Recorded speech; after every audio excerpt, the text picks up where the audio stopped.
The battlefields of the future will be more dangerous than ever. In the 21st century, there will be threats to our freedom and security like never before. But will we be ready? Battles will be fought on land and sea, but they will not be won without supremacy in the air. Enter the incredible world of 21st century combat.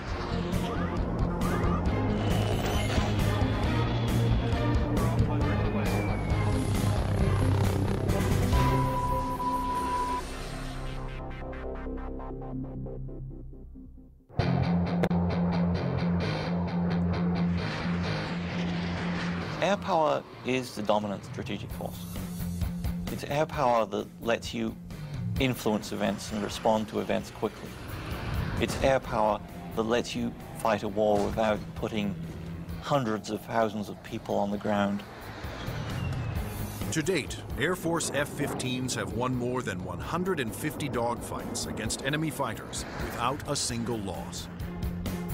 And the Navy F-18 Hornet is widely recognized as the world's best carrier-based fighter bomber.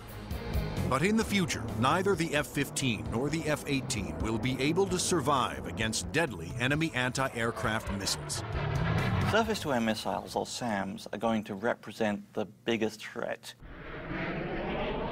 Those very formidable systems developed in Russia or China will have to be taken out of action very quickly in any future conflict. The fighter of the future will need to be stealthy to slip past enemy radar. It must be able to take out anti-aircraft installations. And it must out-dogfight any enemy fighters that get in the way.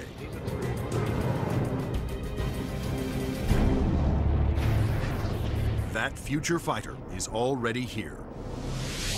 The F-22 Raptor, the air dominance fighter of the 21st century.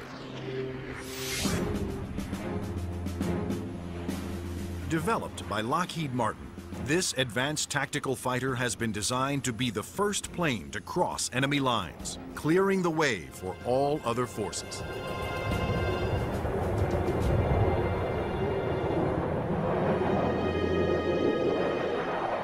The F-22 is both an air-to-air fighter and an air-to-surface fighter, so it can drop precision weapons. That means it'll be able to go in early in a conflict, knock out all the air defenses that an enemy has, and also take out certain ground targets. And open the door for all the U.S. forces, whether they're ground vehicles or other aircraft, to come in and continue the fight. The development of the F-22 Raptor first began in 1985, when the Air Force requested proposals for an advanced tactical fighter jet to replace the F-15 air superiority fighter. Military planners feared that the F-15 would not be able to counter new air and ground threats on the horizon. The result was the creation of the F-22. The capability of the aircraft is a quantum leap above what exists right now, and it's going to take air power and revolutionize it into a whole new world. In the battles of the future, stealth will be critical for all new fighters to avoid being seen by enemy radar. Non-stealthy aircraft just will not survive in the air battles of tomorrow. Stealth technology was created to counter advances in radar. Radar works by sending out radio waves and measuring the amount reflected back to determine the distance, speed, and course of an object.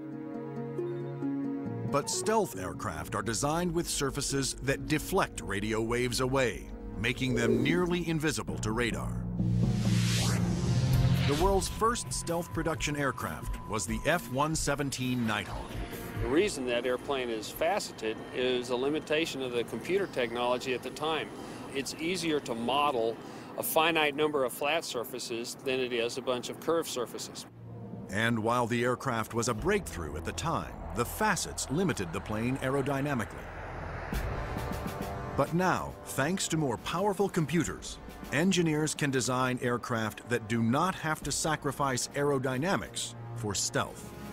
The FA-22's aerodynamic slickness allows it to have the lowest drag of almost any aircraft ever produced. The F-22's aerodynamic superiority, combined with its stealth and firepower, make it a far better adversary than any aircraft before it. The F-15, which the F-22 will replace, has been a very successful fighter, but it is not stealthy. The F-117, while stealthy, carries no air-to-air weapons and is not designed for air combat. It relies on stealth and mission planning to protect itself. But the F-22, on the other hand, is not only stealthy, but comes with a full complement of air-to-air and air-to-ground weapons. The primary armament is in weapons bays underneath the airplane, where we carry 6 medium-range radar-guided missiles. By carrying the weapons internally, it preserves the stealthy shape of the plane. For closer infighting, the F-22 has short-range missiles and guns. Behind these two doors right here is the side weapons bay. This is where we carry a heat-seeking missile.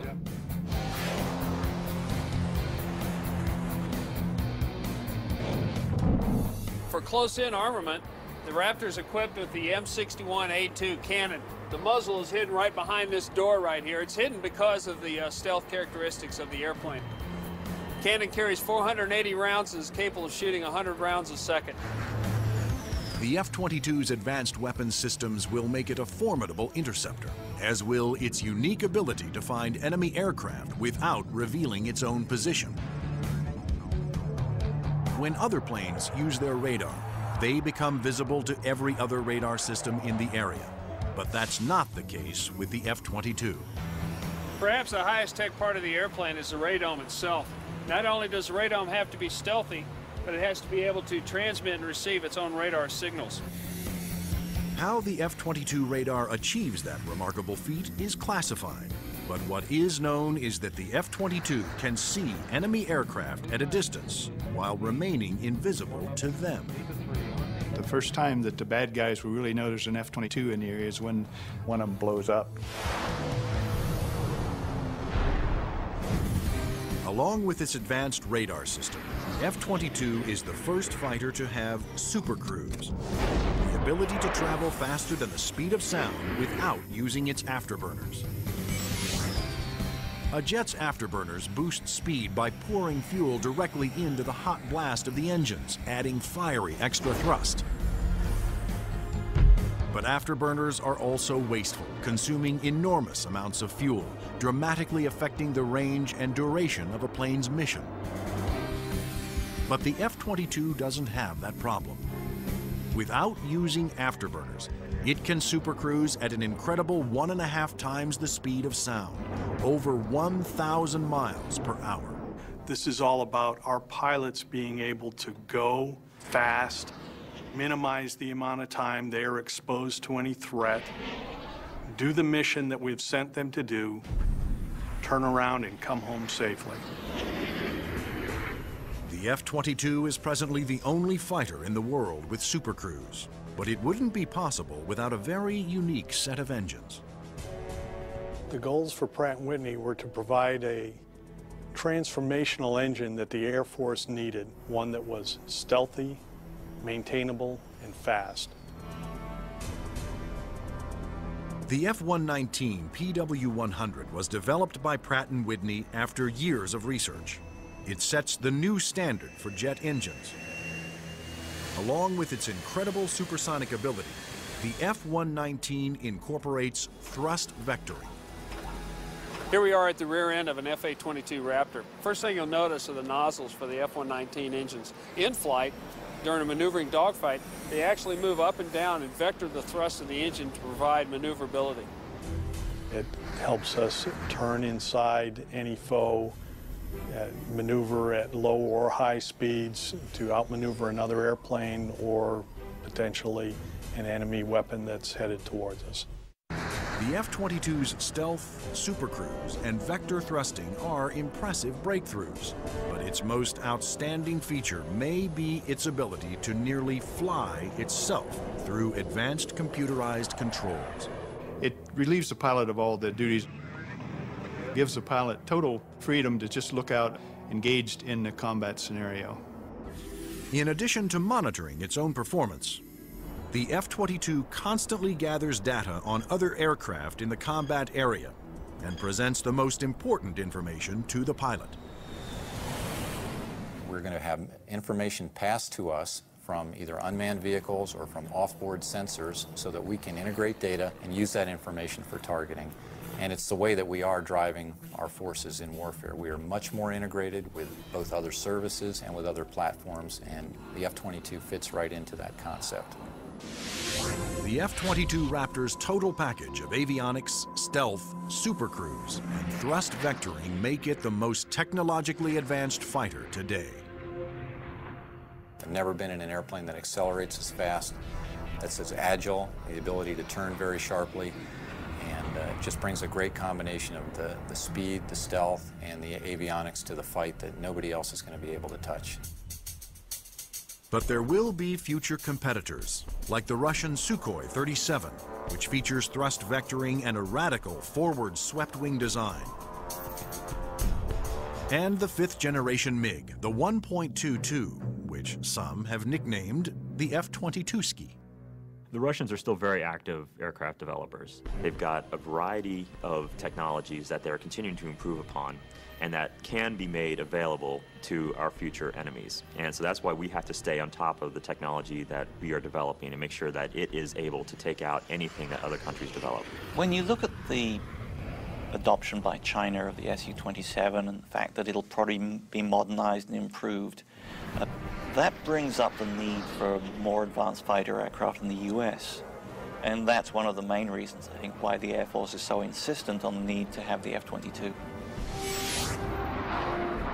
In addition to Russia, other U.S. allies are producing advanced interceptors for export that are superior to the F-15, such as Sweden's JAS-39 Gripen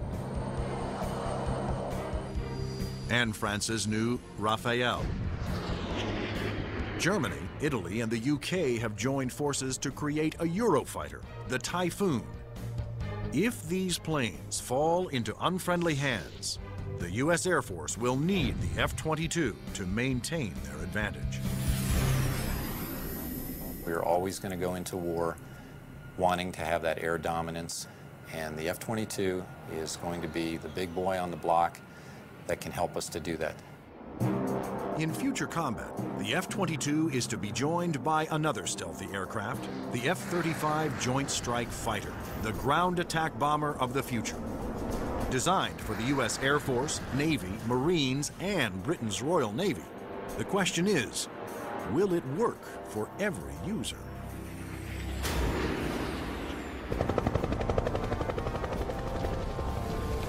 The rules of war have changed. Brute force has given way to high tech, and conventional weapons of the past will no longer be effective. In future battles, the F-22 will be the first fighter to cross enemy lines, surgically removing air and ground targets. Next in, the F-35 Joint Strike Fighter, the attack bomber of the future. It will assume the air-to-ground attack role for the U.S. military. The F-35 can carry heavy weapons externally for maximum effect. But when a smaller payload is carried internally, it is nearly as stealthy as the vaunted F-117 Nighthawk. It has a significant amount of stealth capability to allow it to be used early on in a campaign, and it has a significant amount of weapons carrying and payload capability to be used at the later stages of campaign. The threat to the airplanes may not be as significant and require that stealth. The development of the F-35 was driven by the Armed Forces' desire to save costs by creating a ground attack bomber that would meet the needs of the Air Force, Navy, Marines, and Britain's Royal Navy. Airplanes are becoming very expensive these days, and we had to do something to get the cost of these airplanes back down to a reasonable level. The F-35 is expected to cost about $40 million, one-third the cost of an F-22 Raptor. But could one basic airframe be designed to satisfy so many different military demands? Each armed service wanted a stealthy ground attack bomber, but the Marines also needed a plane with short takeoff and vertical landing capability. The U.S. Navy required a craft with larger wings, heavy-duty landing gear, and an arresting hook for carrier landings. And the wings would have to fold up to save deck space. The size and scope of the JSF program is pretty significant. The airplane is being designed to replace the F-16 and the A-10 for the Air Force, the AV-8B for the Marine Corps, and the FA-18 for the Navy. Unlike the twin-engine F-22 Raptor, the F-35 Joint Strike Fighter was designed around a single engine to keep down not only costs, but weight. A lighter plane can carry more weapons. For the Joint Strike Fighter, one of the keys of its mission is the ability to handle a large amount of ordnance and bring it to an enemy site. That all works better with a single engine.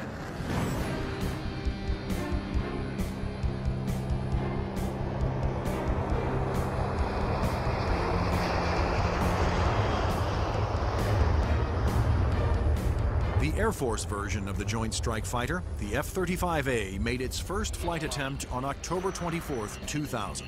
Tom Morgenfeld, who had been a test pilot for the F-22 Raptor, was at the controls.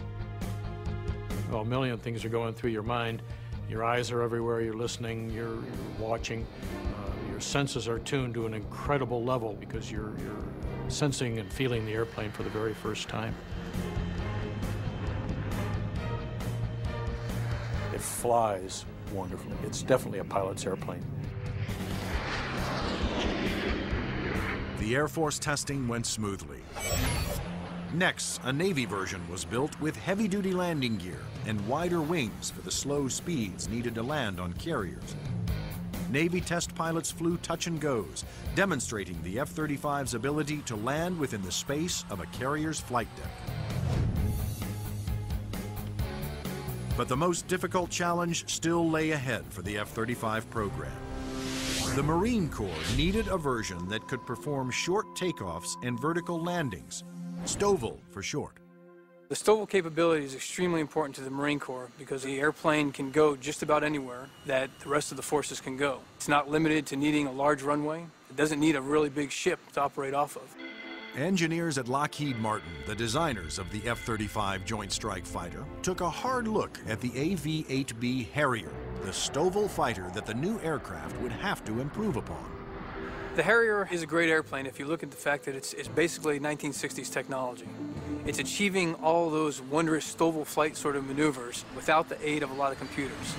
The Harrier's ability to take off, hover, and land vertically is achieved by vectored thrust. The powerful force of its jet engine is directed downwards through 4 nozzles that can pivot 90 degrees. I was brought in because I am a Harrier pilot with almost 1,600 hours in that airplane. So all of the lessons learned I have from the Harrier airframe and operational experience I was able to bring to the program and use those to help evaluate the X-35 STOVL version. For hovering, engineers gambled on a radical new system. They planned to supplement the vectored thrust method by harnessing the jet engine to a drive shaft that would power a fan to blast air downward. In 1991, we unveiled this shaft-driven lift fan system to the technical world. Some actually said, "You gotta be kidding me. Are you guys serious?" The lift fan required doors to open behind the pilot on the top and bottom of the plane to draw in more air. The fan would blast air down mid-ship, while the jet nozzle in back swiveled, blowing its powerful exhaust down to create a balanced lift force. The shaft-driven lift fan system allows you to harness a lot more energy out of what the engine is producing. But harnessing a jet engine to a drive shaft proved to be extremely difficult.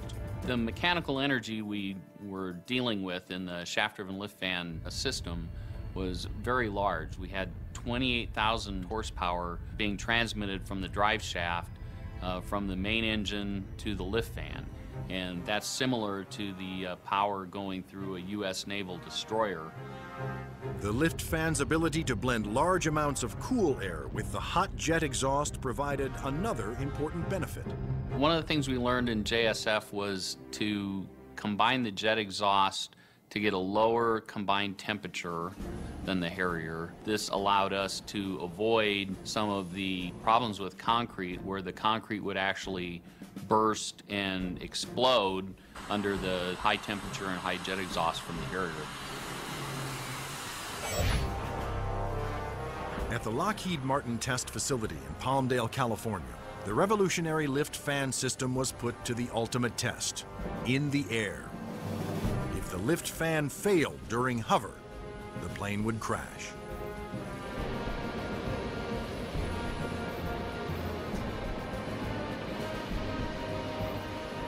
It made its first flight in 2001, and it was a complete success. And at that time, I didn't hear any more from the people who had been saying for years, this thing will never work. It worked. Now, all three versions of the F-35 for the Air Force, Navy, and Marines are being developed and further tested for mass production. The United States, Britain, and their allies are expected to order more than 4,000 Joint Strike Fighters, which will replace most American-built fighter bombers in use today. The handling qualities and performance are stunning. It really is a pilot's airplane. It sort of makes you feel like a little boy. You want to take it home and tuck it under the pillow with you at night. It's just a pilot's airplane. In future air conflicts, the F-22s will be used to establish air dominance. Then waves of stealthy F-35 Joint Strike Fighters will use their superior weapons-carrying abilities to attack other major ground targets.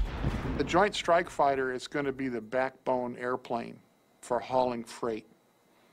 It is going to be the muscle part of sustained forces.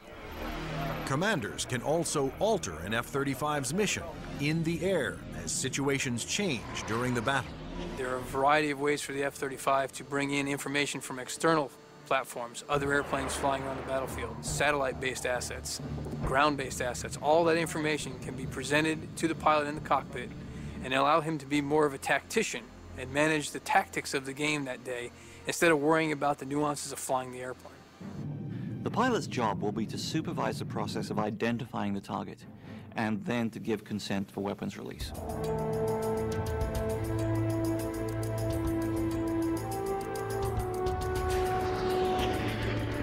The Joint Strike Fighter will be able to carry a wide range of weapons, to include the heavier weapons such as the 2,000-pound bunker busters and 2,000-pound blast weapons. The Joint Strike Fighter's 1-ton bunker busters and blast bombs will be guided to their targets with pinpoint precision by JDAM tail kits.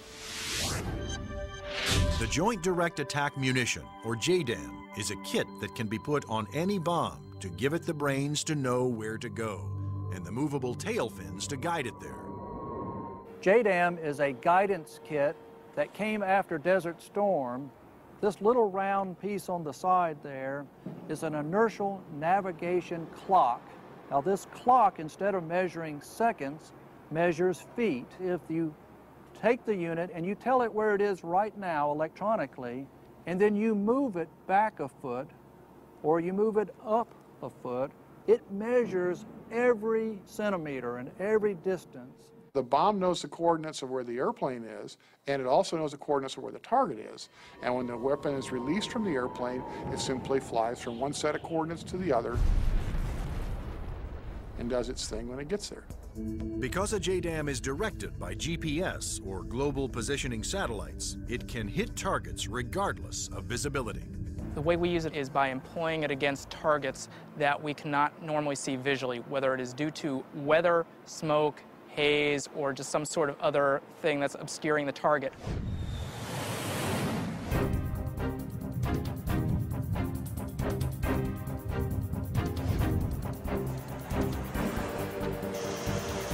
As a JDAM falls, its inertial clock keeps track of its position and signals the tail to make course corrections, directing it to the target.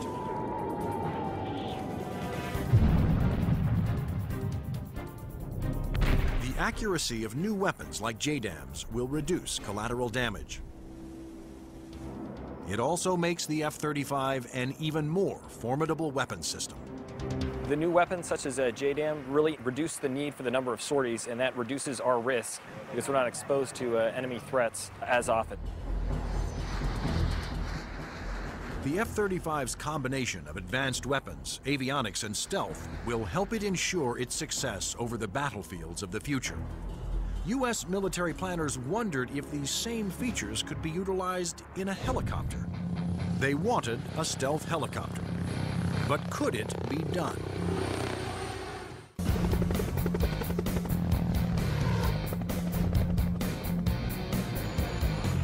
Over the last 50 years, helicopters have evolved from slow-moving multi-purpose support vehicles to fast-moving frontline attack ships. But in the high-tech wars of the future, speed alone is not enough. Information is the key. There's three elements that are critical to warfare. The ability for you to know more than the enemy, the ability to maneuver quickly around an enemy and gather more information about them, and the ability to provide precision firepower at the enemy. In future conflicts, after the F-22 Raptors and the F-35 Joint Strike Fighters have cleared the way, surveillance and attack helicopters will support ground troops as they move in to secure the area. We like to be down low where the action is, and we like to be down low where the threat can't see us. But at such low altitudes, helicopters are vulnerable to a wide assortment of ground-to-air weapons. All the simple systems, the guns, unguided rockets, the surface-to-air missiles, it's got to deal with all of that, and it's got to deal all of it effectively. The Pentagon has responded with a two-pronged strategy to counter this threat: inexpensive, expendable unmanned helicopters and stealthy manned helicopters. Unmanned helicopters will be primarily used for surveillance and for gathering targeting information. Fire Scout, designed by Northrop Grumman, was specifically developed to take off and land on Navy ships. However, the key to creating a successful manned helicopter for future combat is to make it stealthy like the F-22.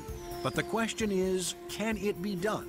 Achieving stealth in a helicopter is different from stealth in a fixed-wing aircraft. You're concerned about different signatures: radar reflectivity, infrared, noise, all things that will give away an aircraft's position.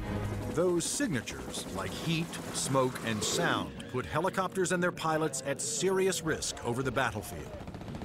All the small shoulder-fired missiles, which are very effective against helicopters, are heat-seeking infrared systems. The challenge for engineers was to create a quiet helicopter with very few signatures and a small radar cross-section. And that's exactly what Sikorsky has done with the new RAH-66 Comanche. In the Comanche, with all the stealth capabilities, we can defeat the radar threat. We can defeat the guy with the shoulder-launched heat-seeking missile. And from the guy popping up in the tree, our agility defeats him. Our small size, our quiet acoustic signature defeats him. Often the first thing you hear from a helicopter is the sound of the wake from the main rotor hitting the wake from the tail rotor. In the Comanche, the fan tail is shrouded, so there is no interaction between the fan blade tips and the main rotor tips, and it's also canted slightly. And those all contribute to reducing the acoustic signature. Engineers also experimented with the main rotor to find a quieter design. If you look at a Comanche, it's got a 5-blade rotor, and what that does is it cuts down the normal chop, chop, chop sound from a helicopter into a more discreet whir that kind of blends into the background. Reducing the heat signature of a helicopter is also essential to making it more survivable. When you look at a Comanche, the first thing you ask yourself is, where's the exhaust? Where does all this hot air get out of the engine?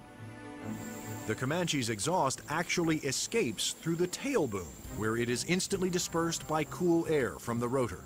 That missile has to have something to home in on, and that's a heat signature. Comanche defeats that by the engine exhaust being mixed with ambient air and cooling it so that there's no longer a heat plume for that missile to home in on. To defeat radar, the Comanche utilized the stealth secrets first developed for the F-117 Nighthawk. There are no radar-reflecting right angles on its outer fuselage, and all weapons are carried internally to help keep its stealthy shape. What's interesting about the helicopter is some of the things that achieve stealth actually make the helicopter better. Things like the retractable landing gear and the retractable weapons bays, that also makes it sleeker and faster. So once you've bought into the stealth part of it, you get other superior attributes. The main role of the Comanche is to give commanders an overview of the battlefield by providing up-to-the-minute information. Comanche is going to be basically their flying cavalryman. It's going to dart in and out, slash and cut, be a reconnaissance vehicle. As Comanche's two pilots gather data, their computer shares that data with other Allied forces. When the Comanche finds the enemy, he's going to kind of direct like a quarterback to apply the firepower to defeat that enemy.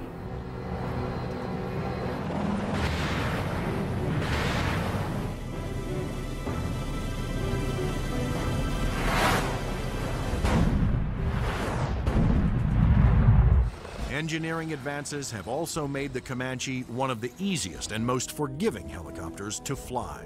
One thing that Comanche brings that other previous generation helicopters can't bring to the table is the pilot can maneuver the Comanche in virtually any axis without fear of exceeding any limits. Although it will be used primarily for reconnaissance, the Comanche will also be armed for self-defense. The Comanche is capable of carrying a wide array of weapons, all the way from guided missiles using a laser guidance system, heat-seeking missiles, which would be more of an air-to-air weapon, or unguided rockets, and also the latest Hellfire is pretty much a fire and forget. In addition, Comanche's pilots can ask Allied aircraft to fire missiles their way, and can then take over and guide those missiles to their targets.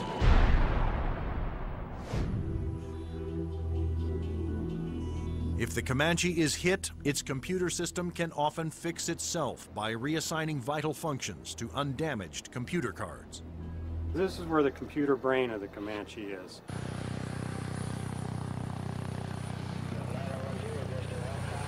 In support of its reconnaissance mission, Comanche can control as many as 5 unmanned aircraft. When the Comanche may be employed, it may have little vehicles that it launches out, so it has its own little eyes over the hill so it can see what's going on without putting itself at risk. In addition to launching its own unmanned air vehicles, Comanches may be aided on the battlefield by swarms of LOCAS, small intelligent missiles with their own computer brains. It's about 31 inches long, weighs a little over 100 pounds, carries a single warhead, has a laser radar. In other words, it has a scanning laser beam that generates pictures. The LOCAS also communicate with each other and cooperate in searches and attacks. You could have a swarm of LOCASes, each of which has its own eyes, each of which is thinking, but each of which is communicating with each other.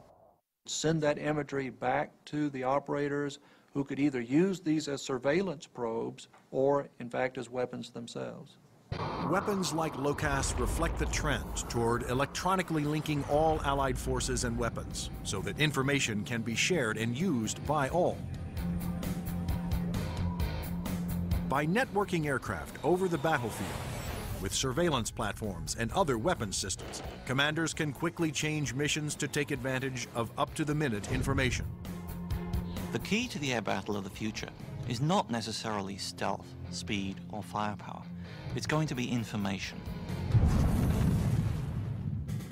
Unmanned air vehicles, or UAVs, will provide a large part of that information while flying long-duration surveillance missions. So, will the Air Force of the future have no pilots? Since the very first use of airplanes in war, military planners have looked for ways to make aircraft more effective and more lethal. Once so secret their very existence was denied by the government, unmanned air combat vehicles, or UCAVs, are now poised to take the preeminent role in 21st century air combat.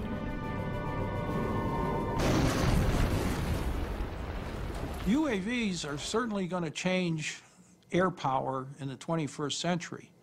You can see it starting to happen today, but what we're looking at now is just the beginning, because there's going to be more of them, and they're going to be better. Unmanned aerial vehicles allow the military to do more with less, to put more aircraft into the air than you otherwise would be able to because of the limited number of pilots that you might have, or where it might be too risky.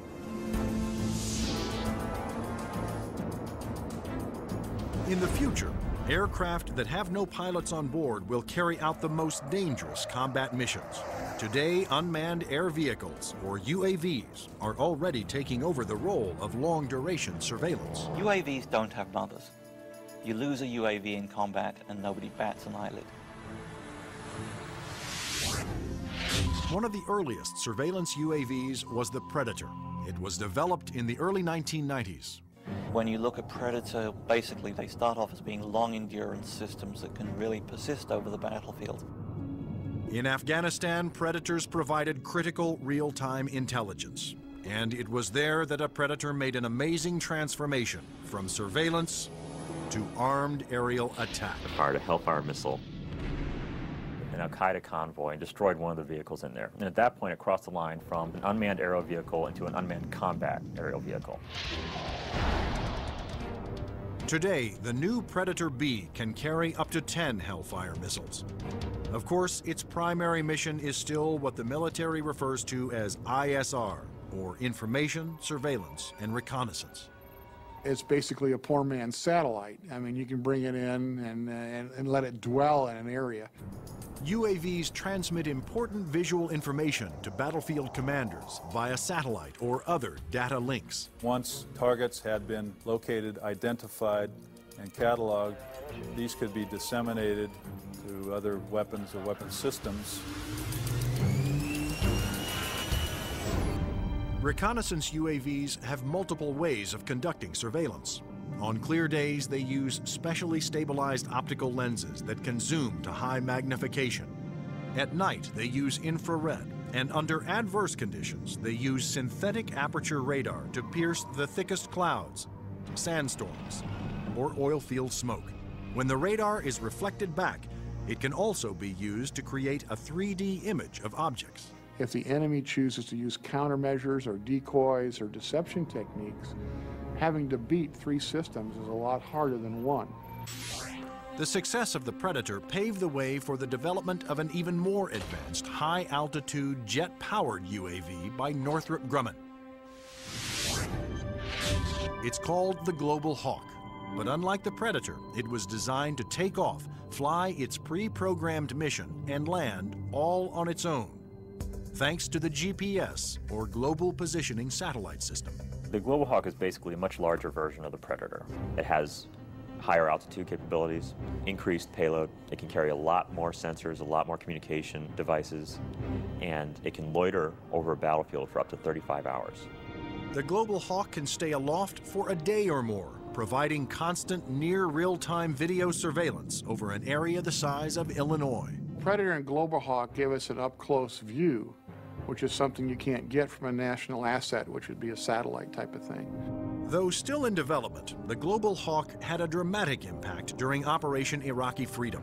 A single prototype provided information to Allied forces on 55% of all time-sensitive targets, including mobile Scud missile launchers.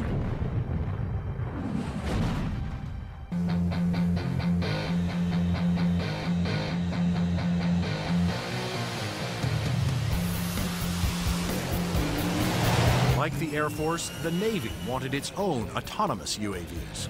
However, designing one to take off and land on an aircraft carrier was a tremendous challenge. But the engineers at Northrop Grumman were up for it. In the summer of 2000, they began working on the X-47 Pegasus.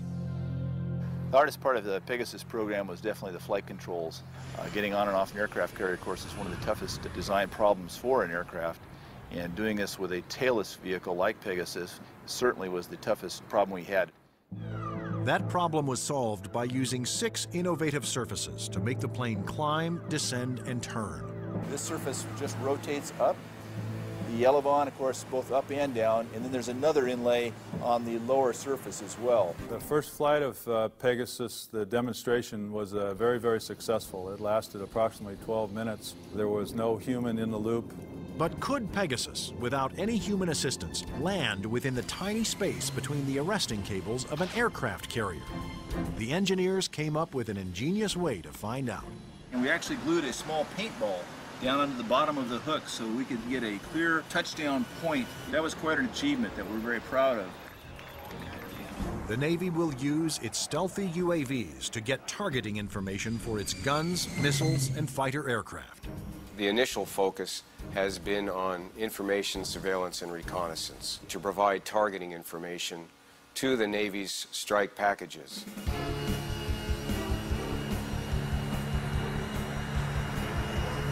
But many future UAVs, such as Boeing's X-45 unmanned bomber, will be heavily armed. Although flying pre-programmed missions, armed UAVs will still need human permission to fire. It has to know where friendly forces are on the ground, where civilians might be, where collateral damage, i.e. hitting a church or a mosque, might be an issue. So there is an element that we always retain where a human in the loop is important. You can have a weapon that's doing its own surveillance and has its own ability to engage a target. And that gives you a level of dominance that we're just emerging on right now. In the not-so-distant future, there will be even more radical aircraft and airborne weapons systems. Everything from electromagnetic pulse weapons to powerful airborne lasers to hypersonic aircraft that can fly to anywhere in the world in 2 hours or less. But how soon will these high-tech secrets become a reality?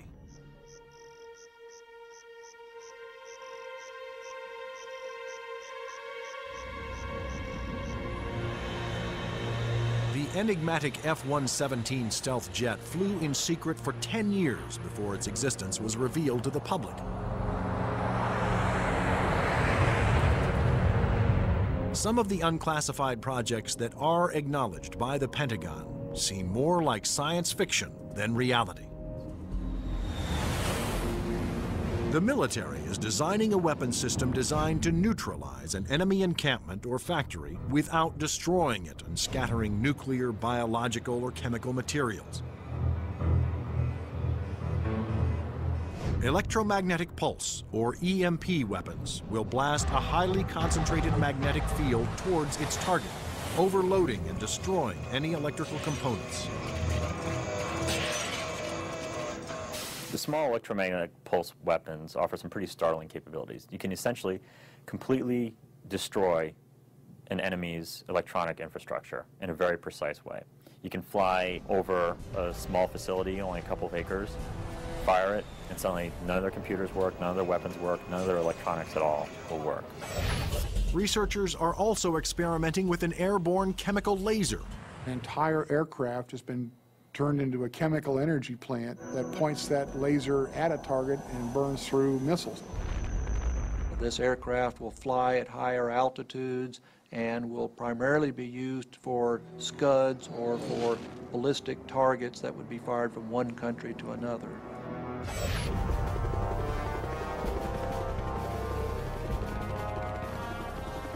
American generals don't want a fair fight. They want their equipment to be the absolute best in the world so that whatever they come up against, they can defeat it quickly and efficiently. The battlefield of the future will continue to be a dangerous place. But military planners believe that the key to maintaining the security of the United States is to develop the weapon systems of tomorrow, today.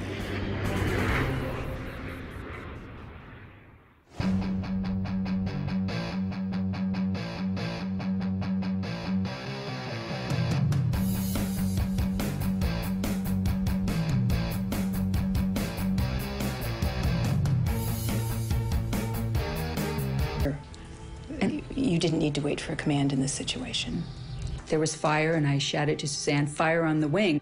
She ran back to my exit and saw Suzanne standing there, getting ready to open the door, and just saw the door crumple like cheap tinfoil. And I thought, oh my God, we're trapped. I was staring at the door, and I yelled, unfasten your seatbelts, remove your shoes, leave everything, come this way. And as I stared at the door, a jagged hole seemed to open up in the roof over the door. And the next thing I knew, I was outside that. I don't know how I got out there. Joan was standing there yelling, Suzanne, take my hand. And I was standing above the level of the door on fuselage rubble pieces.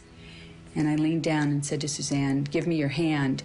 She grabbed me out with one hand. I mean, I don't know how she lifted me. And then we were standing up on top of almost on top of this airplane. And I thought, it's really a long ways down. If we jump, we're going to break our legs. We were on debris. It was like ice floes, big chunks of fuselage kind of moving all around. The engines were starting to disintegrate already. We could hear them disintegrating and throwing metal. I lost Joan's hand very quickly, so I jumped. And it seemed like the leap from a second-story building. The captain, he elected to jump down in the first-class section of the airplane. And when he hit the first-class floor, the floor collapsed and he fell on down into the cargo area. It was so hot that the oxygen bottles exploded and burned him very badly, as a matter of fact. It was a survival mode that kicked in, and it was just get out of that airplane. I didn't stop to think about how it happened. I went to where the door would have been, and I left my wife seated. And then it came to me, what am I doing? Where's my wife? So I turned around, and she was coming, and I said, I will jump and try and break your fall. My husband was sitting to my right, and I undid his seatbelt and kind of pushed him out of his seat to get him moving. And we headed for the door that was closest to us.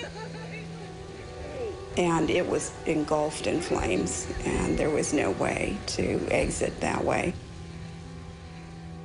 I looked over, and at some point, someone had opened the other door, which was amazing to me. And I just yelled over here and headed toward the door on the other side, which was, again, the wing door. In the haste to get out of the burning plane, Karen became separated from her husband. He died in the flames.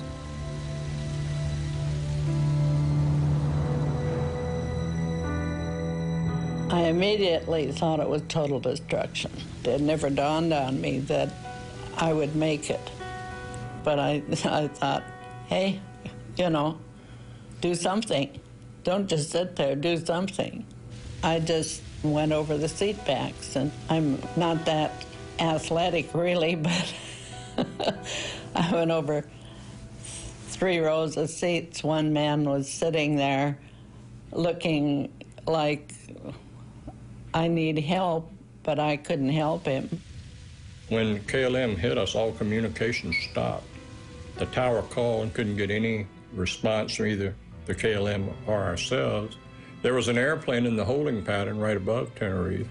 Called the tower and said, I see smoke and wreckage on your runway. Rodeos approach Sterling 105. We're downwind from runway 30 and something's glowing on the field. Looks like a fire. Are you aware of any fire? Shit, this can't be true!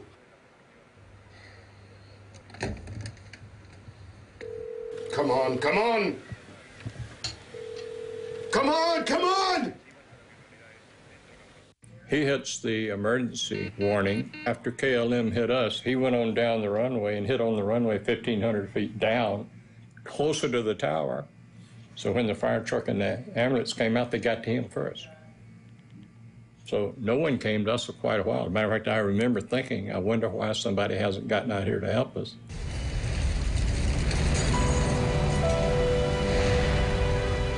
It's complete bedlam. In the fog, the fire trucks don't know where to go. When they eventually find the Dutch plane, it's hopeless. Everyone's dead. And the whole time, they don't realize there's a second plane a short distance away, hidden in the mist, with people waiting to be saved. It's another 20 minutes before the Pan Am plane is discovered. Only 20% of the Pan Am passengers get out alive. and most of them are gathered on the left wing, which has somehow miraculously remained intact.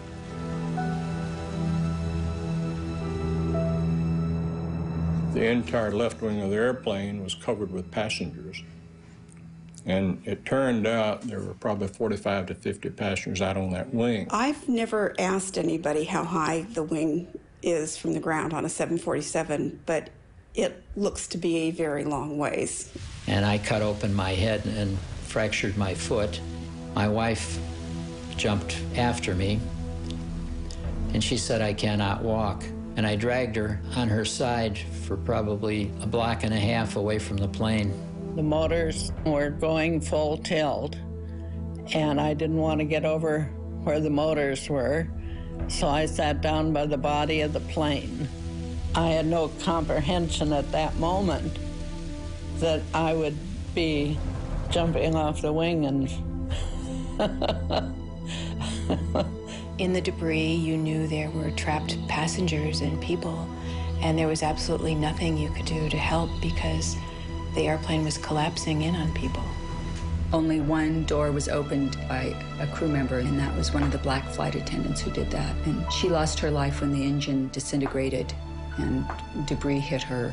And I thought if we could just walk around to the other side of the plane, we would find all of the passengers and our other fellow crew members. Which, of course, wasn't the case.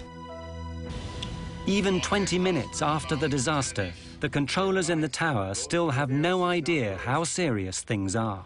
Departing aircraft. All departures are suspended until advised. Hello.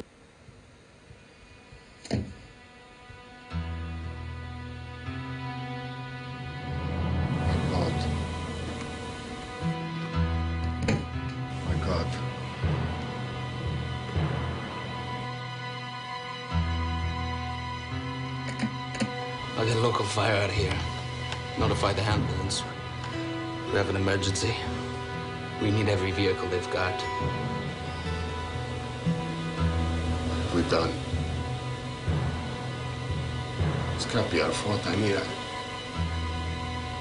I told him to clear the taxiway.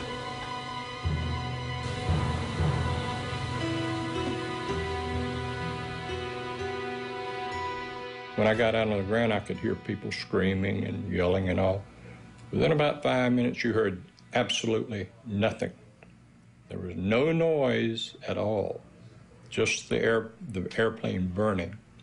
I asked one of our medical directors later on what he calls that, and he said that when you have a fire that hot and that much of a fire, it consumes all of the oxygen in there, and people basically suffocate.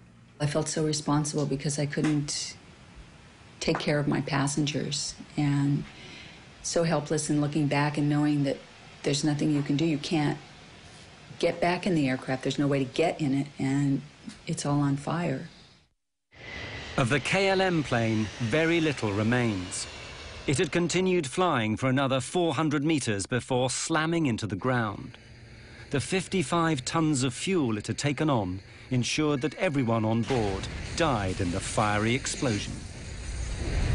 It was personal vehicles, cars and trucks that seemed to come onto the grass and gather up people. About 75% of our surviving passengers got to the hospital in taxicabs. It was a wild, crazy ride as we were going to the hospital. The skin was hanging on both hands because I had received burns, but it hadn't affected my eyes. I had blood all over me, and I walked up to somebody and said, "I'm a doctor, can I help?" And the guy that I said it to had the oddest look on his face, just this very wan smile, and he just shook his head, and then I immediately went into a coma. Word soon gets out, and in the hours that follow, the international press begin to arrive, and the first news is flashed around the world. Rescue workers are still going through the wreckage of the two jetliners this morning in the Canary Islands. They're looking for the bodies of victims in this worst accident in aviation history. Two jumbo jetliners, 747s, collided on the ground at the airport at Santa Cruz de Tenerife yesterday morning. One was a Pan Am charter from Los Angeles that picked up more people in New York before flying to the Canaries. The other was a KLM charter from Amsterdam in the Netherlands. They set up a morgue in one of the hangars, and it was huge, and they had all of the nearly 600 bodies in that particular hangar, or temporary morgue. The death toll rises to 583 people, nearly twice as big as any previous accident.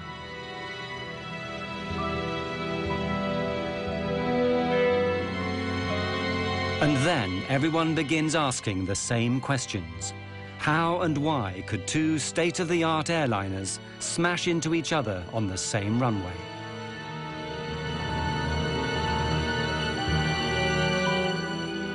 Very soon, a whole army of investigators begins arriving from the three countries involved, Spain, Holland, and the United States.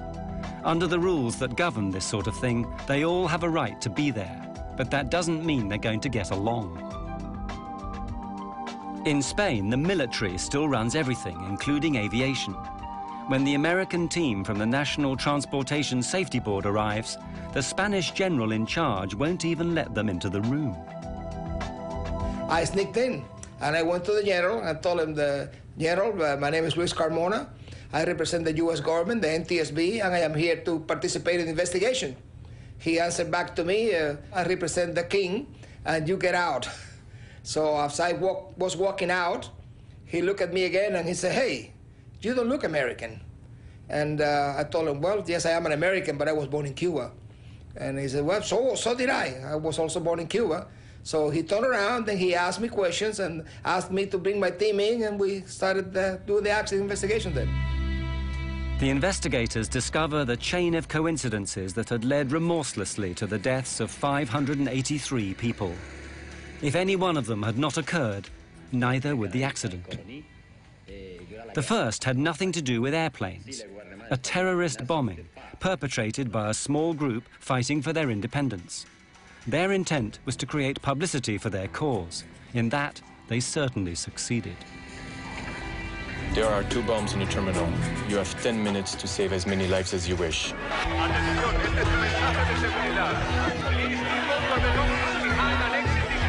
The airport is closed. Divert to Los Olivos Airport via Tenerife VOR. Descent flight level 250. Because of the bomb, all air traffic was rerouted to Los Rodeos Airport on the neighboring island of Tenerife. But it's a small regional airfield with only one runway. A 747 can land there. The runway is long enough, but that's all. The airport is ill-equipped and unable to handle that amount of planes or people. Lima Tango 107, you are clear to descend to flight level 80. Sunset 282, switch to ground now. Contact standby for taxi clearance. KLM 4805, clear to land runway 30. Pan Am 1736. Pan Am 1736, short final. As luck would have it, this tidal wave of traffic happens on a Sunday afternoon, when there are just 2 controllers on duty. They're good, but not used to handling as many airplanes as on that day. Big airplanes that need lots of room to park. They are confronted with an enormous jigsaw puzzle. We'll be here all night, you know that, right? Or you can go out there and take us to another runway. Meanwhile, in the KLM cockpit, the stress is mounting. Any idea of how much longer we've got before we need to get other crew down to take over? Yeah, well, KLM had recently introduced new company rules which handed out severe penalties for pilots who exceeded their flying hours. What happens if we go over the civil and company time limits? Well, you get hung out to dry. You lose your license, your career, everything. The KLM plane has to get away before 5:30 that afternoon or abandon the flight. Hundreds of passengers would then have to be found hotels on this small island. A new crew would have to be flown in from Amsterdam. The expense would be enormous. Willem, since we're trapped in here until the passengers get back, we might as well take on some fuel. But that seemingly simple decision seals the fate of everyone aboard the KLM. Refueling not only delays him for half an hour and the Pan Am stuck behind him, it makes the KLM plane so heavy it'll be unable to lift off and clear the Pan Am plane on the runway. The half-hour delay has another effect. During that time, the weather changes abruptly. Los Rodeos is an unusual airport. It's on a plateau high in the hills. Los Rodeos Airport is at 2,000 feet elevation. And the normal clouds in that area, they stay about 2,000 feet. So when the wind blows the clouds over the airport, it closes the airport. The visibility goes to zero. And it goes on and off all the time. Unfortunately, for an airport that's constantly lost in fog, Los Rodeos is ill-equipped to deal with it. It has no ground radar so that controllers can see where the planes are. In fact, the facilities are downright primitive. When he was not, they had a person sitting in a building next to the runway, and he just took a visual measurement of the weather, and that's how the weather was checked. And that's about all. In the fog that day, both aircraft are invisible to the controllers. I lost them. I can't see no visual contact. There are no runway center lights working either. Visibility is on the borderline of what is safe. In fact, as far as the Pan Am crew is concerned, it's below the legal minimum, so no aircraft can take off. Look at it out there. I mean, this cloud just rolled right onto us. I don't think anybody has the minimums now. But the Dutch are working to a different set of rules. The scene is all set for a disaster. What will actually trigger it? The Dutch investigators thought they'd found the reasons. God damn it. Of all the days this has to happen. Just when Spain is going to teach Hungary a lesson in football. The controllers, they say, were listening to the football on the radio. Perhaps their minds weren't on the job. Furthermore, their bad English had confused the pilots. Taxi into the runway. And leave the runway third. Third to your left. Third to the left, okay. Third, he said? 3. Third. Third to your left. I thought he said Leave the first. runway third to your left. Third one, sir. 1, 2, 3. Third one. 1, 2. Good, well, that's what we need, right? The third one. 1, 2, 3. We were listening to the controller talking to the other airplanes. We were listening to the controller giving the ATC clearances, the taxi clearances. And he spoke clear enough English for anyone, I think. So I'd have to say no, I don't think the controller was involved at all.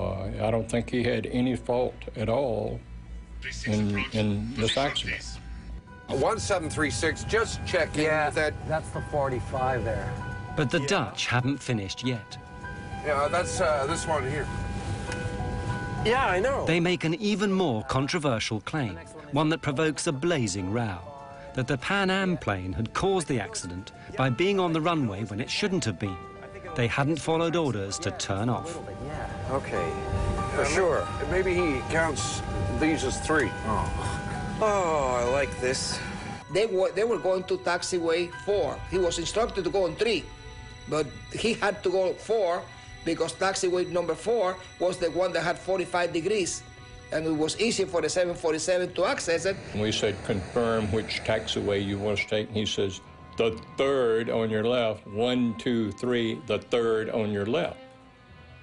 And here again, I still believe this. I think he had seen us go by the first one, and when he says count 3 more taxiways, the third, 1, 2, 3, we were doing exactly what we thought he meant for us to do, and I still think that's what he meant for us to do. It was the logical taxiway to take.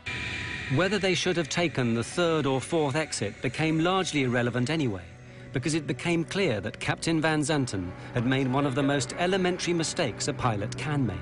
He'd taken off without permission. We have 700 meters visibility here now. Wait a minute. We don't have ATC clearance. I know that. Go ahead, ask. KLM 4805 is now ready for takeoff. We're waiting for ATC clearance. KLM 4805, you're clear to the Papa Beacon. The KLM is given its ATC clearance, which is simply the route it must follow after takeoff. Now, it must wait for permission to take off. 325 radial at Las Palmas VOR. Roger, sir. We're cleared to the Papa Beacon, flight level 90. Right turn out 040 until intercepting the 325. We're going. But why didn't his crew stop him? It's very difficult for a co-pilot or a flight engineer to tell the captain, hey, look, you missed something. Tenerife exposed a problem that had long existed in commercial air travel. The pilot was regarded, and often regarded himself, as God. The captain is always right. He's never wrong. No junior officer was ever going to contradict the airline's top pilot, the man who'd given him his license. Panam 1736, report runway cleared. Did you clear that? What do you say? Is it to clear the Panam? Oh, yes. Captain Van Zanten, highly stressed, knowing that he has to take off or abandon the flight. His crew, aware that he's done wrong but frightened to tell him. Disaster is now inevitable. God damn.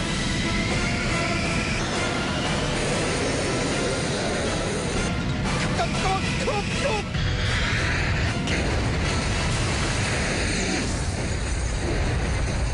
The official report is written by Spain. It blames the accident on Captain Van Zanten's decision to take off without permission. The Dutch refuse to accept it. They publish their own report, blaming language difficulties and the general confusion at Los Rodeos. What I learned from the Tenerife accident is that regardless of how well-qualified, experienced, professional, and exact professional you are, okay, accidents, as long as human beings are involved, accidents can always take place. The insurers pay out a record sum, $2 billion in today's money. As for the survivors, the images of the 27th of March will always be with them. They've just learned to live with them, that's all. And whenever I have friends that travel, I tell them, make sure you know where your exit is, make sure you read all that stuff, know how to get out of the airplane. I mean, those are important things. I never had nightmares. I had only dreams about being helpless and being at an airport behind a big, thick window and watching an airplane take off and knowing that it was going to crash and wanting to shout out, but there's this big, thick glass window. You're just helpless, and that's what you feel, is this, because our responsibility is to take care of everyone, and that's what we want to do, and we couldn't do it. We couldn't save them.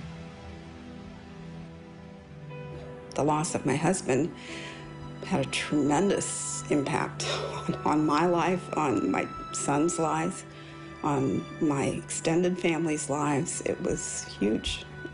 And you can see how strange life is, you know, that things like that happen, that you get off and they go on, and perhaps if the plane left a minute later, it wouldn't have happened. I think it brought home to me how quickly you can leave this life and how everyone should enjoy life every and each day as much as you possibly can. Well, after the crash, I decided to start a family.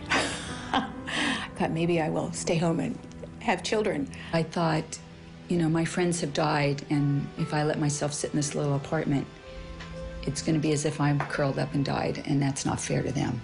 I can honor them best by living a life, a full life, and not being afraid.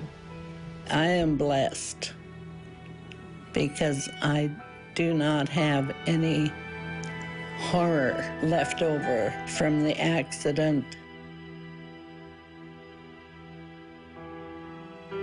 I felt ashamed the first while. And a long time I thought, you know, I wish I died, because I felt very bad. I was scared for quite a while after the crash, but I knew if I flew with Joan, she would pull me out again. I had to quit the NTSB. I didn't retire. I felt so bad that I became ill. I had to go to a doctor and get some medication because I got sick. I went back to Tenerife, my wife and I had a driver take me out to the airport and show me the runway. And I looked at it all. I did it all over again. And then I went back and took the Golden Odyssey steamship from the Royal Cruise Line to sort of complete the situation which I had missed.